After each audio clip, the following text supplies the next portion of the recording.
In tonight's Fox 7 Focus, Texas school districts, both large and small, are dealing with mounting budget deficits. It's a situation many local officials blame on the state legislature. Last session, lawmakers failed to pass an increase in school funding to keep up with inflation. But now that a new session is underway, districts are hoping to see some action. Fox 7 Austin's John Krinjak spoke with CISD Superintendent Wright about the situation there. How do things look right now? Well, the school districts across the state of Texas are all hurting. We've all had to basically tap into our reserve accounts, and because we haven't seen an increase in the basic allotment over the last 6 years, we are at the point where we're kind of at that critical juncture that we need some help. How much of a shortfall is Hayes looking at this point for this current year?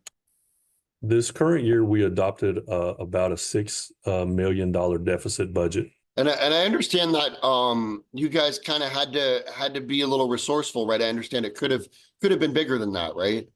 Yeah, absolutely. We were looking at anywhere from 15 to 12 to 15 million, and we were able to do some things to bring that down to around 6. So we tried to make sure that we attacked items that would hopefully not be felt by the students at their level. And so we tried to take care of a lot of things at the central office level and some staffing issues. No one lost their jobs, thank goodness, but we were able to repurpose some things and then work the budget deficit down to that 6 million.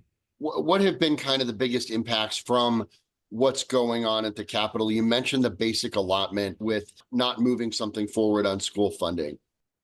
Yeah, so our funds have just remained stagnant, and we've had the greatest amount of inflation over the last several years that we've ever experienced. And so we get right now $6,100 roughly per kid, and the buying power with that inflation would need to be adjusted to $7,500 per student for us to be able to do the same things and have the same buying power that we had back in 2019. And so obviously you have to reduce your expenditures when you have less buying power. And so we've had to be really strategic on our cuts, and it's time for them to act. The last session was not fruitful for us at all because the governor decided that since vouchers weren't going to pass, he was going to keep public funding dollars hostage as well. We're hopeful that he will at least separate the two. Looks like he has the votes to get vouchers through, and he's made the comment that he's going to fully fund public education, but I would really like to know what the definition of fully fund is. Hopefully getting us up to the buying power that we had back in 2019. So I understand there were kind of smaller raises than usual included in the budget.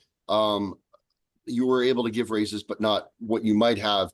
How much of an impact is that having on staffing or retention or recruiting, when you look at the picture of having enough teachers?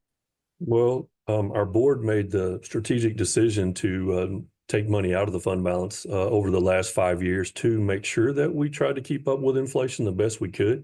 And so we're kind of ahead of the curve, but because we have tapped that reserve, we can't go any further. And so it would be harmful moving forward. Up to this point, we have been in pretty good shape, but that's because our school board made funding our people a priority. Dr. Wright, thank you so much for taking the time to talk to us. I appreciate it. Absolutely. Good to talk to you as well.